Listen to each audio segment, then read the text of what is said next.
Hello po. May tatanong ako.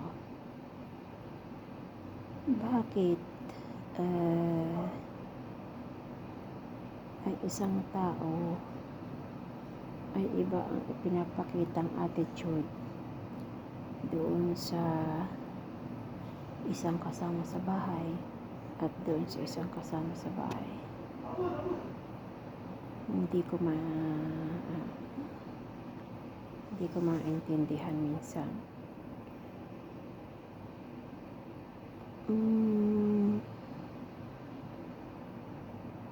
Kasi ganito na. Pag ako yung tinatawag, magalang yung kanilang pananalita. May please pa. Kumbaga sa Pilipinas ay may po at opo. Tapos nagta-thank you.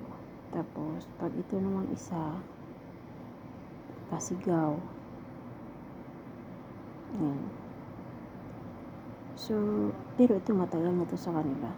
Doon sa una kong employer, ganun din. Magalang, parang, pero hindi, pareho naman kami eh. Depende. Doon sa una kong employer, sadyang magalang ang mga yun. At saka, hindi sila nagsisigaw. Dito kasi iba, mga bata pa kasi ito eh, kaya hindi mo sila matawag dito,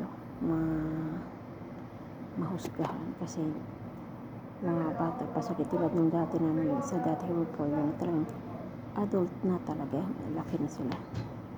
Mayroong mga bata pero nasasaway dahil nga malaki. Pero nung maliit pa, nung ako dumating doon, maliit pa sila, yung dalawang bata.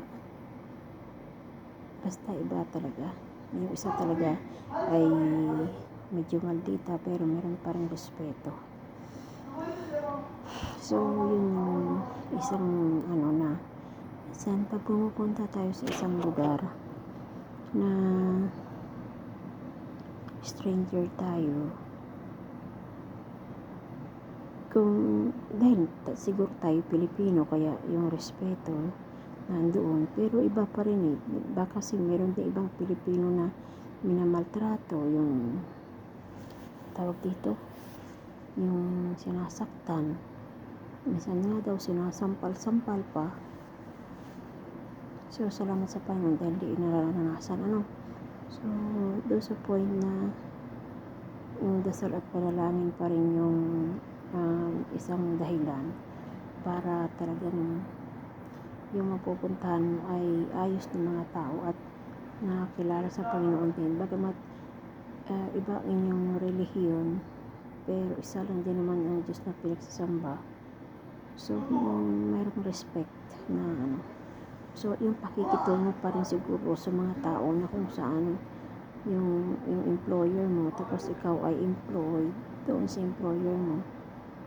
Ikaw ay employee, sila ay employer. So, yun yung siguro, yung sitwasyon na yun. So, alam mo yung responsibilidad mo, yung ginagawa mo, na hindi na kailangan ikaw ay utusan, hindi ka na kailangan siguro sabihan na lahat ginawa mo. Siguro yun din yun, na tumitingin din sila at nagkakaroon sila ng idea or doon sila kumukuha ng respeto, ganyan. Halimbawa, ang trabaho mo, kailangan, tapos nilalagay mo talaga yung, hindi lang dahil trabaho, nilalagay mo yung puso mo doon sa trabaho na yun. At yung pagtrato sa'yo, yung may paggalang, ganun. So, yun yung mga bagay na yung isang OFW o isang tao na nangangamuhan or employed sa isang banyagang lugar, So, meron talagang ibang nadadatnan talaga dito na hindi ka aya-aya. Yung nakakatakot. Yun. Pero meron talagang ano din na maayos. Yung iba, tulad ng sa iba, nakita ko halimbawa pag pupunta sa labas, makita mo talaga yung employer niya nakain, pero siya doon sa isang tabi, hindi, nakatayo lang. So, parang napaka-asiwa at napakalungkot tingnan. Parang mabuti pa hindi ka nalang sinama pag ganun, no? Kasi parang mahirap talaga. Mahirap talaga sigurong tao na ganyan. Dati sa Saudi, kawawa talaga. Dito may nakita din ako, bago lang ako dito. May nakita din ako na kumakain. Ba't ibang lahi ha? Hindi lang sa Pilipino. Sa ibang lahi din. Ang employer niya na kumakain, siya nakatayo doon sa labas ng restaurant. Tapos yung iba naman, nakasama doon sa table. Pero wala namang pinggan. Wala siyang pinggan. So, paano kakain kung wala namang pinggan?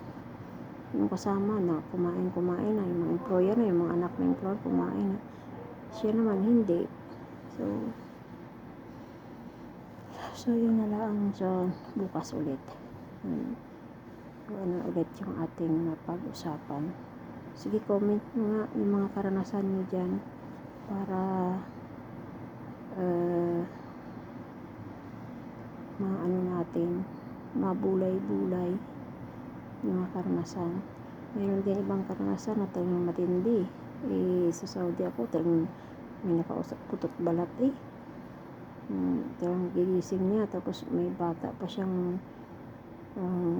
mga siguro 8 years old, tapos may baby pa, tapos siya lahat.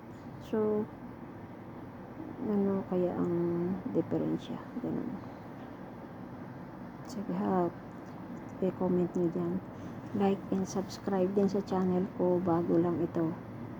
Hindi, bago lang ako ulit nagsisimula, pero matagal ng panahon. Hindi lumalaki. So, siguro ito na yung time para lumaki. In Jesus' name. In God's name. Amen.